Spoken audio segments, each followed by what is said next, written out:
Bienvenue dans mon bureau. Ici, le salon du commandant. Pièce la plus historique d'une certaine manière, étant donné qu'ici, presque rien n'a changé depuis l'époque anglaise 1914, où le duc de Westminster a transformé ce cargo en yacht, avec notamment des aménagements très précieux. On est très fiers de porter ces meubles en acajou de Cuba, qui est une essence de bois très très rare. Ce tableau d'Adam qui date de 1906 qui montre exactement le Belém tel qu'il était à l'époque.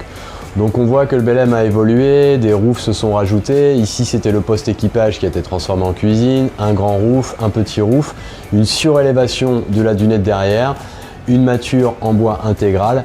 Après, la mâture va être transformée petit à petit avec une mâture en métal, des vergues en métal, etc. Mais le principe de fonctionnement du navire n'aura, lui, jamais changé. Surtout, ce qui va être révolutionné par les Anglais, ça sera l'apparition du moteur. Alors, cette toile, c'est l'origine, notamment avec l'étoile du Belém, qui était l'emblème de l'armateur, Crouan, que les différents armements ont gardé, hein, même sur des pièces de mobilier, on trouve encore cette étoile en clin d'œil à l'origine du navire. Et puis cette assiette qui raconte vraiment l'histoire du navire, où le Belém, dans ses premières années de navigation, a été confronté à beaucoup d'événements, particulièrement celui du 8 mai 1902, où le Belém se présente en rade de Saint-Pierre de la Martinique. La rade est complète, 24 heures près, il y a un navire qui arrive devant lui.